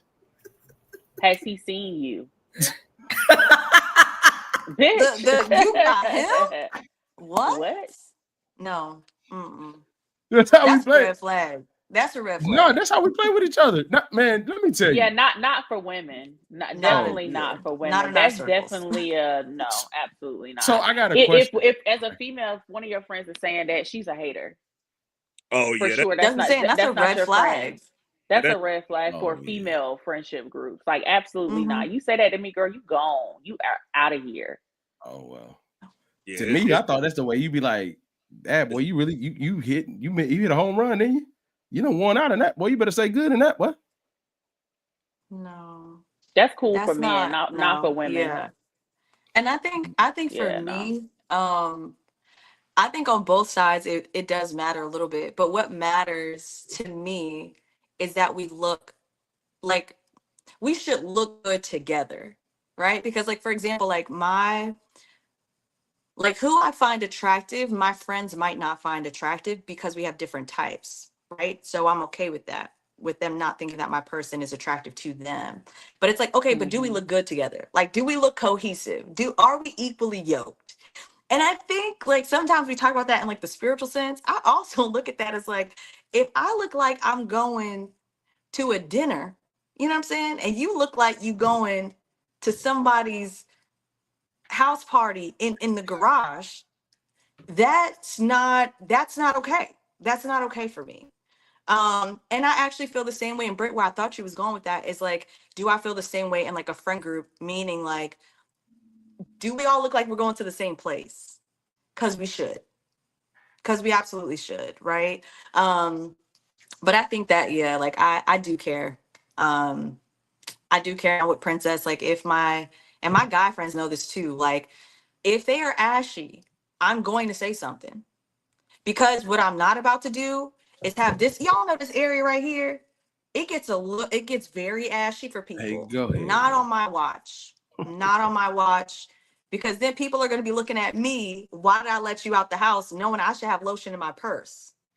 You know what I'm saying? So yeah, I feel very strongly about certain things. We should be equally yoked in all areas. Y'all got me feeling bad. No, you shouldn't feel bad. That's a prime example of female friendships versus male friendships. That's it. I can totally understand that from a man's perspective. But why is that such a like, in one world that person's a hater, and in my world I'm like, yeah, boy, you better hurry up before she open her eyes. Like, but because women understand women, and as y'all always like to point out, we are emotional beings. I think we can all admit that. So woman to woman, I'm never going to put that's a form of put down where the men can joke about it. It really is. Like, I get it. It's a joke. Cool. But it is a form of putting someone down, especially if you might know somebody struggles with their confidence. It might not be too many men who want her because of her appearance or whatever. So I'm never going to tell my friend who may struggle with that area, because maybe she might not be whatever in other people's eyes. I'm never going to be like, dang, you pulled him. Yeah, like, no, okay. that's going to tear her down even more, versus men may not be as emotional or sensitive to that type of comment. Women definitely would be, especially coming from someone who is your friend. Yeah, I feel bad, bro. But I can get how that's a joke with men. Even though technically it is still rude to say, no matter who you're saying it to, but I could understand why men would play around like that. Yeah, Jay, what's your opinion, bro? Dad, bro, what you gonna say, bro? I don't even know what to say no more. I feel ashamed. I think we should go back to the first part of the segment. How long are you gonna feel bad? Like, what's your time frame on feeling bad, or you just blow it off? I mean, I guess I'm gonna be real, yo. When I'm hearing Princess, I'm really with her, but my thing for real, like, damn, like we said to each other. So I guess the thing that I'm struggling with, as I hear you say that, is I don't think if that was a self-esteem point for my friend, I wouldn't joke about it. I think that's what it is. Yeah. Yeah, like I wouldn't. Most of my friends are confident. You know what I'm saying? In that department of like what they look like. So I wouldn't. But if I saw you, I'm not gonna share that story. But like if I saw you. Say if you transition in hairstyles and you ain't all the way up to par, and you not, hey, I'm not.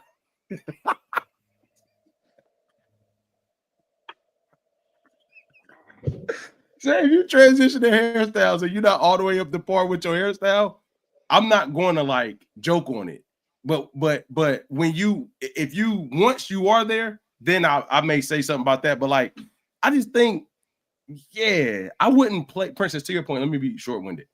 I wouldn't play on self-esteem. I don't mess with things like I don't joke about stuff like that at all. That's off limits for me. But like, you know what I'm saying? That's to me, you won. You won. And confidence in it. I mean, confidence can exist with women. I just think we care too much about appearance, regardless of if we're confident or not. So saying I can be way up here with my confidence level, but if you say something like that to me, then that's when you fall into the hater category, because it's like, yo, I really care about what I look like. So tell me how you really feel. Like what was your reasoning behind saying something like that? Where did because that if she saw you, you would not. No, I'm just joking. I'm just joking. I just joking.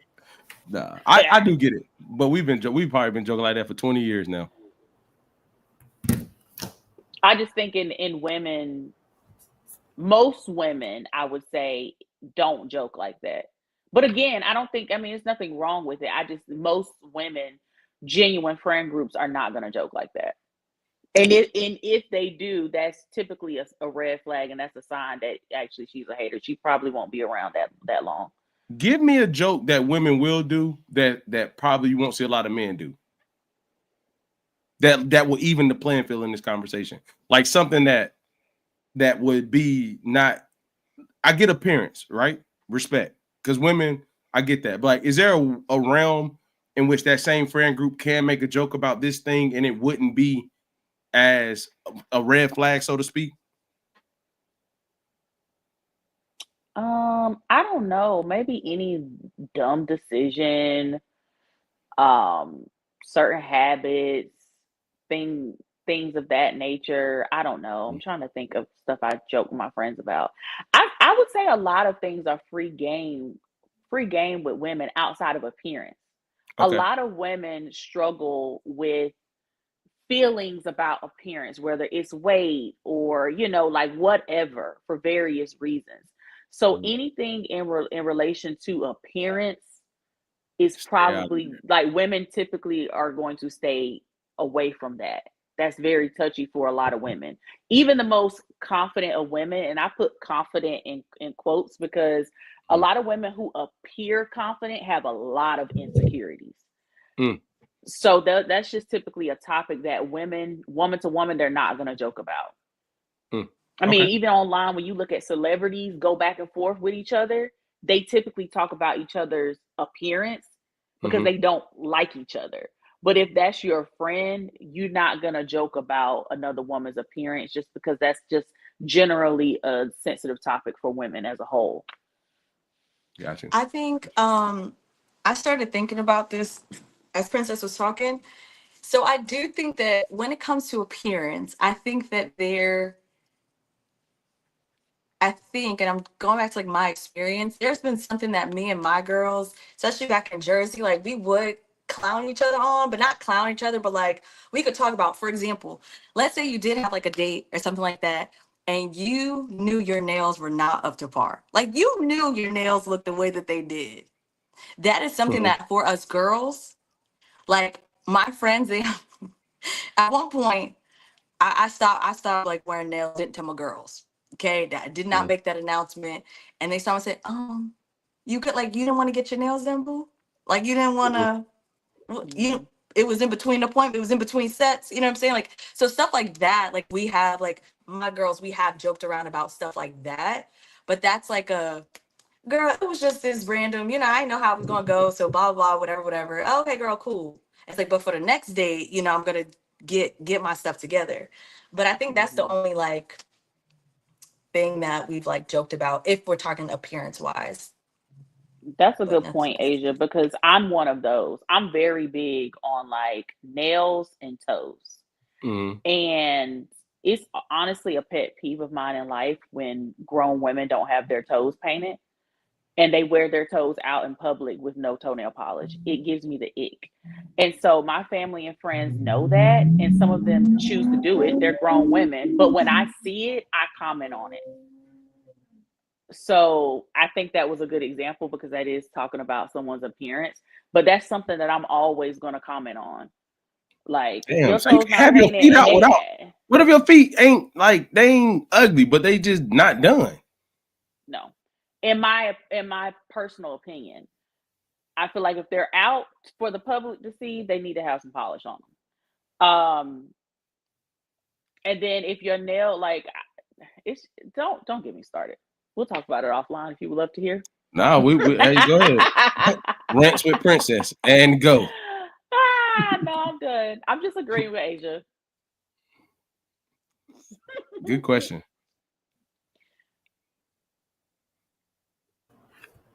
You good, Asia? All right, I'm moving to the next question because I know we're short on time. No, we can get this one and another one. We'll sacrifice fair foul if we got to. All right. So I'm gonna switch gears just a little bit. Let's talk about kids. Oh yeah. Funny enough, I had a situation like this happen today. Do y'all feel that, or would y'all allow your daughters or sons to have their boyfriend or girlfriend come over, sleep over, hang out in the room? Like, is that off limits, or do you feel like we as a whole, as millennial parents, should allow these things to kind of take place? At what age? Let's say they're teens. No. Yeah. I'm not gonna lie, bro. I'm not gonna lie. And I got two boys. I'm not a fan of that. I'm not a fan of that on either level, boys or girl. It's like, yo, you got your whole college career to learn how to close the door and do what you do. You know what I'm saying? Like I ain't setting that precedence for my crib, dog. Like, now, granted, Mama, I love you. I did it. You know what I'm saying? And I was honest. You know what I'm saying? I didn't ever do anything to disrespect my mom's house, but I did knowingly have girls come over. We had to stay in the living room and stuff like that. But I think now, the thing was then is like, I think I'm in the current times, I'm not trusting of other parents to have somebody's kid in an intimate space like that in my home. You know what I mean? I'm not that trusting of parents for my son to be like, oh, I'm going to such and such house that's a girl to chill, because I'm not that trusting of that. And I just think we just try to grow kids up too fast, dog. Like, I'm still not a fan of tattoos in high school. Like, people think I'm driven. I'm just not a fan of it. Like, I get it's norm now, but like, you don't, the dumb stuff you get in high school, you ain't gonna want that when you 25 most of the time. But nah, I think we try to grow boys and girls up too quick. You know what I'm saying? And I think there's this notion with social media. Like we talked about it in Charlotte when people were like, oh, like kids have so much more access to stuff. Yeah, that don't make them smart. That just means they can go look at more stuff. That doesn't make them better decision makers. That doesn't make them more developed. That means they have more things to input and less time to figure out how to process it.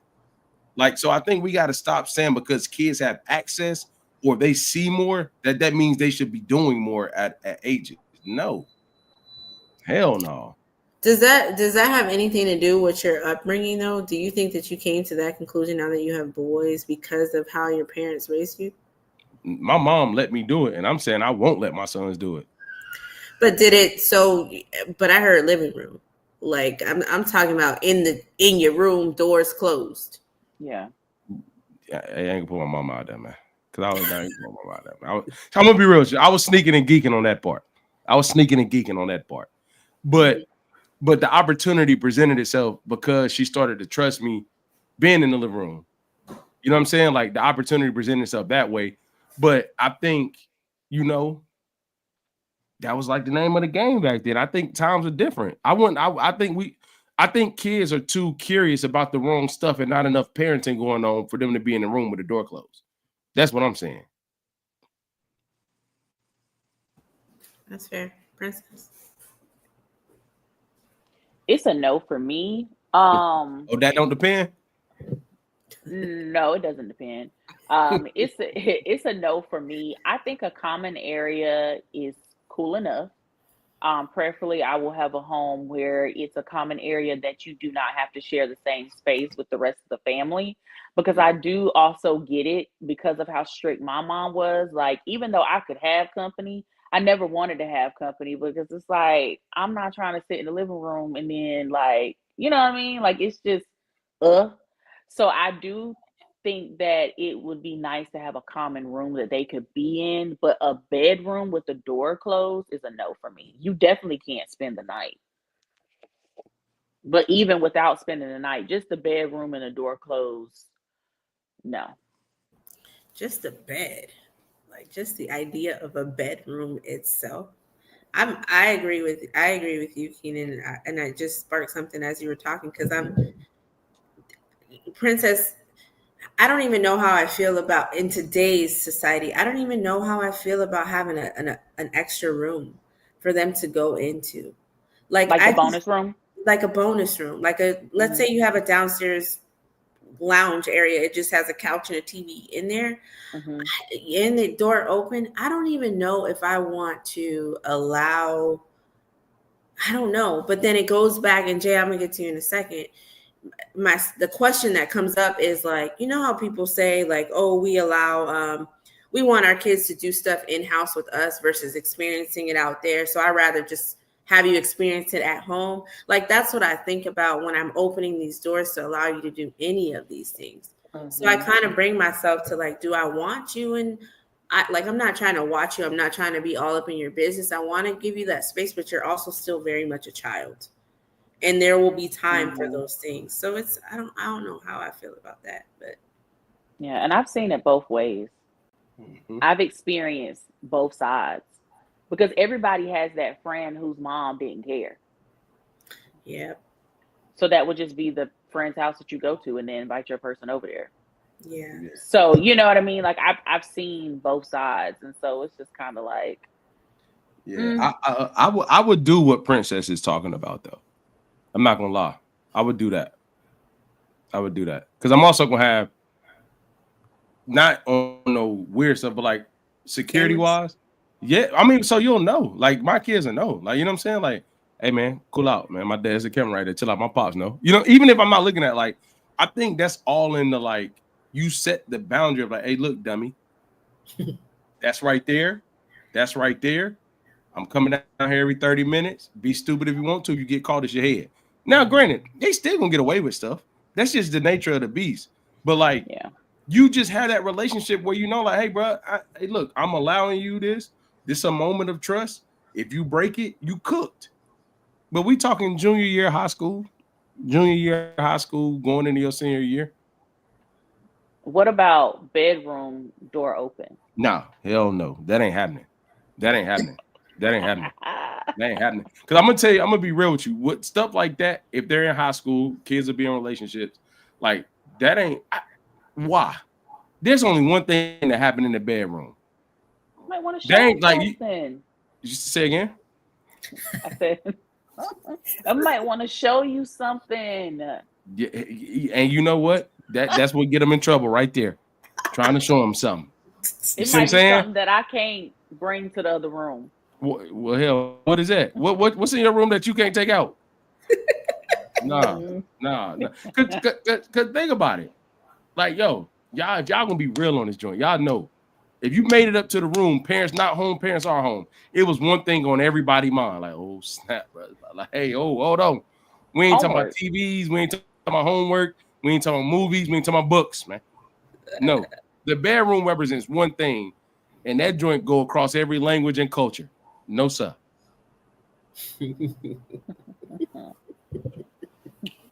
Jay, your thoughts? It's no for the bedroom. It's I will be open because I have two daughters too, so I will be open to their junior, senior year, maybe if they've been with somebody consistently, you know, or have like a partner that they've been dating for a while, so to speak. Maybe we could do dinner. You know what I'm saying? Invite that person over. We could have dinner together. Maybe watch a movie or something together. But just that isolation time, nah, you can do that later on. But it's definitely no for the. Don't nobody want to watch no movie with you. Yeah, he don't want to be there then. Hey, I mean, dinner, all right, but then after dinner, like, damn, Dad, you gotta sit here. Yeah. You in the middle on the couch watching watching the movie with the popcorn. You got the bowl, and we on both sides. No, he gonna be sitting right beside me. And nigga ain't even getting no bowl. Nah, bowl. But Jay, do you feel like you could have a what if you had a conversation with the boyfriend before to set the tone, like set the boundaries for it? I think too. That's a great question. I think I would be. First of all, I'm definitely gonna have a conversation and set the boundaries. I will be more understanding. Like I said, for me, I always told this to Keenan, and he know this. I'm more understanding to a person having a consistent partner versus multiple people. Like, because if I can get to know that guy, I just don't want to see my daughter like, hey, this is Mike, this is Ted, this is Fred. Like, God, you know what I'm saying? Like, what we doing? Like, slow down. So I think I would be more open to having that conversation because I would. Jay's a fool, but Brittany, and I'm gonna say something to that I'm gonna challenge a little bit. I ain't really a fan of overly talking to their partner. I'm talking to you because you mine. And I'm gonna tell you what's up and how to move and how not to move and what you know what I'm saying? Because I feel like I would speak to, you know, my sons, you know, little lady, junior year, whatever it is, you know, not putting age on girlfriends. I'm saying I would speak to her, I would be nice to her. But for me, I get that he has a daughter, you know what I'm saying? But what I'm saying is like, I think sometimes as parents, we assume it's the other person. And we think our kids ain't with that all the time. No, I'm responsible for your actions. I'm not responsible for that other person's actions, no matter what it is. So I may be nice and cordial, like and sectional. I'm on the other edge, y'all on the other edge. Like, hey man, all right, cool. You know what I'm saying? I ain't gonna be too invasive. But also, if in my case, I probably had a mom down there. You know what I'm saying? Like because his partner, you know what I'm saying? It's a young lady. I may have been like, Bridge, you gotta go down there and trap on the couch for a little bit. I'm not gonna be like that as a dad to a young lady. But I am going to be overly involved in my son's thought processes, morals, values. Like I'm going to be hard on them. And then if something happens, you know, I would address it as it see fit. But I'm not going to have that conversation with the young lady. And I'm going to say this, even though I don't have daughters. I will be overly involved in my daughter's decision making as far as her thought processes and what to look for. And I'm going to try to create that accountability in her because I showed you how to move. I showed you what not to do. You get what I'm saying? Because I'm gonna be real with you. Being in the education system, you see how often like parents be blind to their own kids. Like, no, it's your kid that's doing that. It's not. You think why you no? It's your kid setting that up.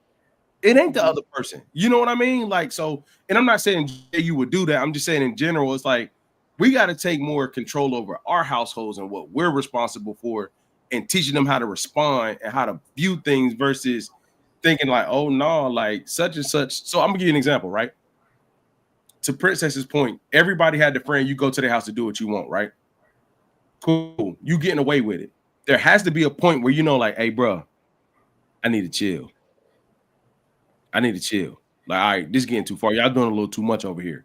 You gonna get away with some of it, like we all did. But like, I gotta instill in you, like, all right, you're gonna be sneaky, but like, this is where sneaky crosses over to stupid. For example, say you go do that and you go get stranded somewhere and they about to go do something life-threatening, and you gotta contemplate calling me to come get you versus if I'm a thug this dumb decision out. I need you to know, like, hey, dummy, no matter what you get in, you call me if you know you about to do something that's going. You get what I'm saying? Like, I'm not gonna go blame the friend for that because your dumb ass went out there. All right, I'm done. And can I ask a follow-up question? Sure. Does age matter? And then also, will you allow your son, daughter to go to the boyfriend or girlfriend's house? Is there a conversation? Will you allow it? And if so, do you have to have a conversation with that person's parent? Shit, yeah. Would I allow it? No. Do I gotta have a conversation? Yeah. You said, will you allow it? No. No, we ain't doing that. So we ain't doing that. so he can't go to No. her house, but she can come to his house. But what if her parents say she can't come to your house? So then they just don't see each other unless they Family dinner. to. Okay. We go to each other's house. I'm on what you on. But Keenan, does age matter for that? Like if your one of your sons is senior year and prom right around the corner. If he can go over there. Yeah. Mm-hmm. What matters to me in that is what Jay said, the length of the relationship and how long I've been dealing with the family. Like, all right, bro, I trust you enough. Like, all right, bro, don't be stupid. X, Y, and Z. Be safe. Go ahead. But like, I just met her and I met her parents for you to go over there.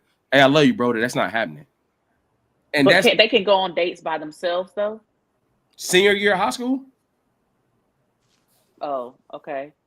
Sure, if that's the age for you. Oh, you asking the age? I'm just saying, can they go on dates by themselves without parents being there? Like if they want to go to the omovies, will you drop off, or you gonna be in the back of the theater? Is what I'm asking. No. I would have to say that's really ending sophomore year for me. You get what I'm saying? Okay. I'm not gonna lie. Like end of sophomore year is just like, hey, look, y'all go watch a movie. I know that's not what y'all about to go do. I'm gonna be back here by 10 o'clock. If you ain't here by 10 o'clock, you know what I'm saying? I think I'll be very much that dad. Like, hey, bro, I'm gonna check in every hour. Just text me back. That's what I asked for. You know what I'm saying? Like to make sure you good. But I believe we gotta give kids some type of freedom in order for them to know what decisions to make. Yeah. But you're gonna spend your first 2 years in high school showing me, because I will let you go with your boys. And if y'all curate something with some girls, meet y'all out there, that ain't got nothing to do with me. I'll let you go with your friends. You know what I'm saying? That's y'all being boys, whatever, to show you what decisions to make in freedom. And then as you get older, if it crossovers to you going on a date, I'm going to talk to the parents. I'm going to have a conversation with the parents of my expectations. Hey, are you dropping them off? Am I dropping them off? Are we going together? You want to pick them up? This is what time I plan on getting them, that type of stuff. Mm-hmm. Yeah. I think it matters too, Princess, to your question. I hate to say this, but like on the boy or girl, right? Because I'm just thinking about like if it was my daughter that wanted to go to her boyfriend's house at that whatever age, junior or senior year, I'm having plenty of conversations with these parents because I need to know like what you instilled in your son, what's allowable for you in your house. Like, does it align with what I got going on over here? Not saying that those same rules don't apply to my son, but for him, it's kind of like, it's more of me teaching him like, okay, this is respectful in this lady home. Like you're the man in this situation. You get the daughter, you know, like, I just feel like the conversation may look a little different. Not saying that I won't meet parents on both ends. I'm just a little more I foresee myself, and I feel sorry for my daughter because she's the firstborn, so she got to go through it first.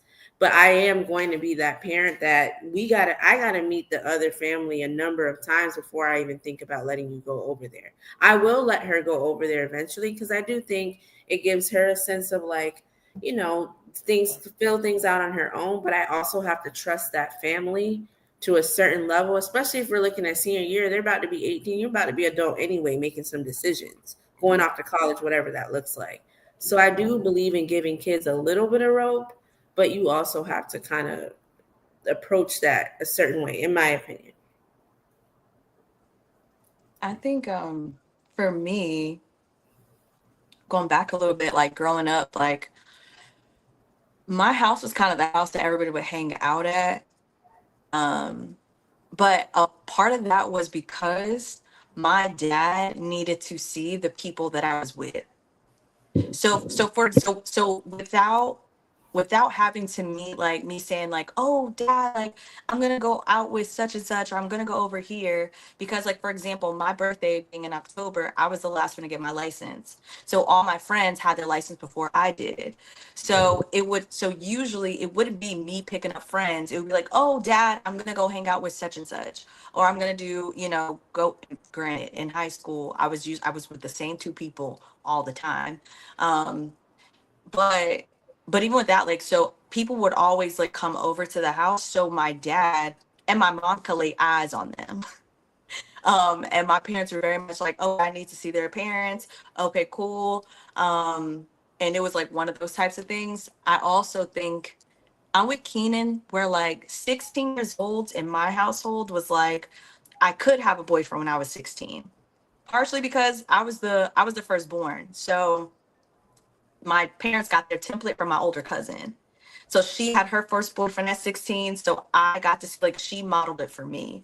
Even like but also I had an annoying little brother. So it was one of those, my parents would be like, okay, cool. Yeah. Such and such want to come over. Great. Yeah, y'all, we were either in the den or the living room. Even while my parents were upstairs, they would send my little brother down. In my mind, I would have rather my parents had been there. Yeah. I didn't want my brother Blocking all that. Blocking all that. Straight up for real. So my brother was all up in it. And then my dad would always say, well, it's his house too. Oh, so he can't go places? It's his house too. If he want to watch TV, he can watch TV with y'all. And so it was like kind of one of those things. I guess being the oldest, I also had my brother that was just kind of like in the mix. But yeah, when I turned 16, it was like different. Because I was 16 in junior going into senior year, because I graduated. I was a senior. Yeah, I was 16 as a senior. So I was a senior then. So it was a little different. Yeah, if my kids could do all of that, yeah, I think that my parents did it right. Because every teenager is gonna be doing teenager stuff, gonna be curious. But my dad had a rule: nobody upstairs. That's where all the bedrooms were. Nobody upstairs. Yeah. Mm-hmm. Yeah, y'all can go in the backyard, in the front yard, in the den, in the living room, kitchen, but nobody upstairs or the basement.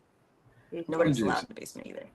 I think, and I'm gonna shut up because I know we gotta go. I just think my biggest thing is with my boys is just accountability, yo. Like I do not like this notion that it's everybody else's fault all the time. Like somebody did something, somebody made you do something. Yeah. No, I'm not. Do things happen? Yeah, but no, dog. We not even playing that because I told you, and you get what I'm saying? Because I think in this culture, people think because we live in blame culture, you can do what you want. There's gonna be a way out because of perspective or how I feel. Man, no, that shit's stupid on this and Earth 99. So nah, we're not doing that. No, we're not. And I think boys have respectfully, from a freedom standpoint, a lot more to lose if you make a bad decision. Black boys specifically, like, you know what I mean? Like, no, you can't just be out here doing things and putting yourself in certain situations. That's why I'm not a fan of the other household. I don't care how good I know you. Oh, well, yeah. If you put it like, I didn't even think like that. If you put it like that, then yeah, that makes a lot of sense. Boys do stupid stuff when they get together. They do dumb stuff. That's why Hey, next question. Yeah. Go ahead and say it. Nah, I ain't saying that. All right. We have time for one more. Or what do you want to do?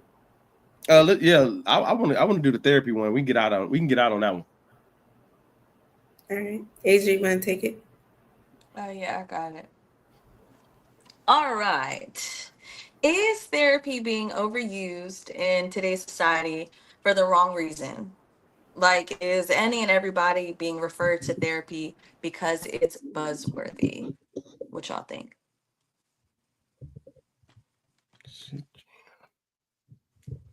I've been going first all night, bro. I gotta be quiet at the beginning. I got something to say. Jay, what you think? I think that a lot of people have been referred to it because it's a buzzword, but I think it's been helping a lot of people as well. It's just 50-50. I mean, I think that I can't speak on everybody's situation because I've been to therapy before myself, and my experience was that it helped me in a lot of areas of my life. That was my experience. And I think it was a great opportunity for me to grow as a person, learn who I am as a person, and just continue to keep prospering. But for other people, I mean, therapy is a buzz thing, just like, everybody's a narcissist. All this self-diagnosing that's going on is really the problem. Everybody's sitting at home, watch a couple of YouTube videos and say, yeah, boy, narcissist. Or, you know what I'm saying? She it's like, hey, cut it out, man. You've got 2 hours of training. Like, relax. So it helped me. So I agree with everything that Jay said. I definitely think that it's beneficial. I just think it's used as a buzzword because people just throw it out in conversation to try to prove that they're healed or they're doing some type of self work because that's what's popular in today's society. And it's like, I just feel like people are so quick because it used to be that if you told somebody that you were in therapy or had been to therapy, it was like, what's wrong with you? But it's like now when you say it in conversation, it's like looked at as a good thing and it's positive and, oh, great for you. So I feel like people just use it, and they may have went to therapy like years ago and didn't really apply what they supposedly learned in therapy, but they just want to use the therapy word to get somebody intrigued. So, I mean, I see it both sides, but overall, I agree with Jay.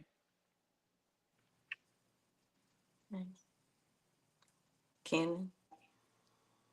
You're on mute. Damn, I agree with Jay. I think the thing is for me, I do think it's overused in the sense that like what Prince like overused, like people try to go so surface level sometimes, like try to go in to get these surface level issues, and you ain't really dealing with yourself or addressing the real things. I also think that like we've made it comfortable with certain words mean you grown or mean you on what you want. You know what I mean? Like when you hear 6 figures now, if you hear therapy, if you hear self, like when you start hearing all this, you're like, okay, where's the camera? Where is it at? Like, you know what I mean? And I think that people that really had to like sit back and sit in therapy to really figure out why is my brain wired this way to see this that way, it's a different type of I feel like you personally don't even speak on it much publicly when you really in the midst of it figuring out stuff about yourself that really impacts how you view the world. Like that's not something you just yelling out, because if somebody say, oh, for what? And you say, yeah, man, because they got to be ready for that next thing. I don't want to speak on that, you know what I mean? But I hate the buzz culture. I hate how trendy, I forgot where we was. I think maybe Princess said it in Charlotte too, like how trendy we've become behind everything, man. Like as soon as something's cool to say, it's gonna be cool for the next 90 days. And then we go on to the next thing, and then we go on to the next thing. Because to Jay's point, I don't even hear narcissists like that no more. You know what I mean? I don't know what the buzzy word is now because I don't listen to all that stuff, but like You said it's sassy. boom, that's the new one. Now, you know what I'm saying? Now he got mama issues because he's sassy. You know what I'm saying? Like, I don't know. I just don't be knowing. Like, it's a whole lot of. I'm just realizing, man, we getting dumber by the year. I'm serious. I ain't What you lying. think? I let me say this as a fellow therapist. I am very much happy that the stigma around therapy has changed, right? I do think that it is beneficial that people are seeking out the services that they deem necessary to help themselves. However, I do feel like, and I think Asia said this at the DC show, it was your unpopular opinion that not everybody needs therapy the way they think they do.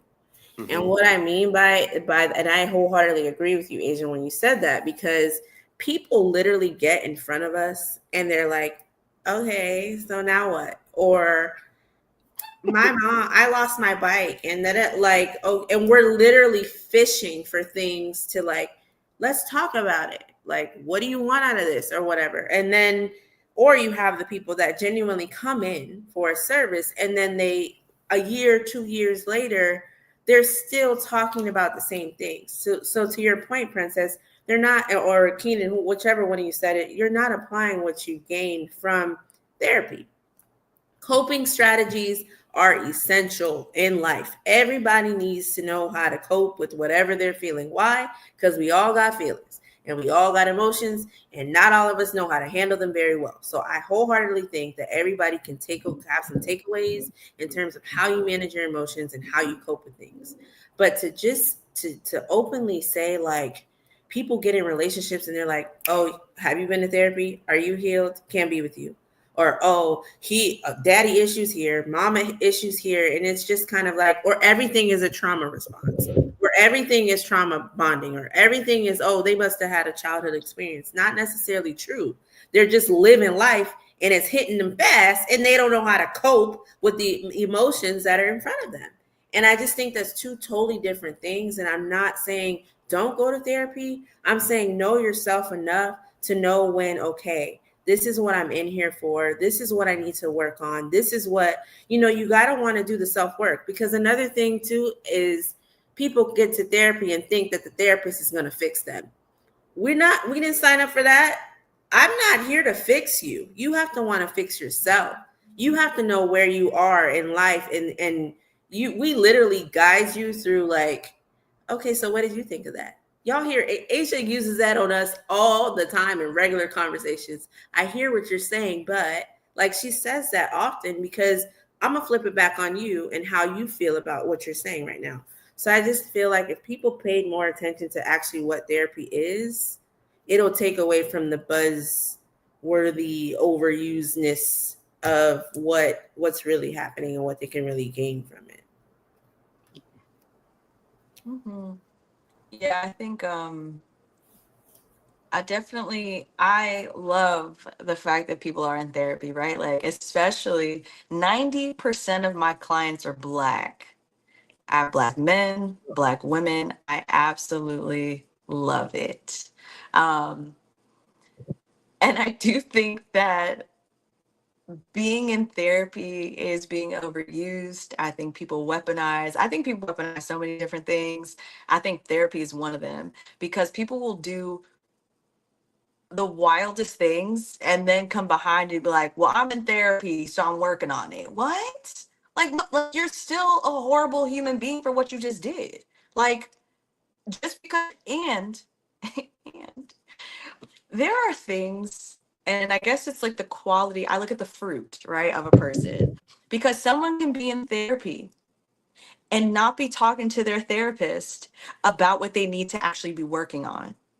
I have no idea what my clients do on a day-to-day basis. I only know what they bring to me, right? So they could be living a double life. And we could deal with some of the issues that they are talking about and they are bringing in. But if there's really another issue that they're not bringing into therapy, and they're out in the world like cursing people out or doing whatever the case may be, and not working on that, it's like, okay, cool, you're in therapy, but what are y'all talking about? But what are y'all working on? Is your therapist a yes person? Is your therapist burnt out and not actually helping you? okay, cool, right? Like I look at all these things. So for me, I do think that some people are in therapy, not ready to do the work. I think some people do need therapy that are not in therapy. I also think about it's an expensive lie. Like I think if you're just Hey, out here in therapy just for the that's sake of some it, real you noise must right have there, really dude. good insurance. You must have Really. excellent insurance. You have to. It is not always affordable, right? And so yeah, so I appreciate everybody that is in therapy, that's willing to do the work, that's willing to be open and honest with their therapists, or with their support people. Because I have some of my clients that be like, my friend told me I need to talk to you about this, or yeah, we haven't actually talked about this yet, so let's get to it. Like I think that part's beautiful. For sure. For sure, for sure. All right, man. So appreciate everybody tapping in tonight, man. Hope everybody enjoyed the show. If you're here for the first time, make sure you hit that subscribe button, hit that bell notification so you get all content that's coming to the page. It's your boy K. Mims. I got the ladies of the show, Miss Asia, Brittany, and Princess. My bro DJ J Dub. Lewis is not here, but you know he's here in spirit. We are the Monday Night Crew, and we are out. You are now tuned in to the realest podcast. MW.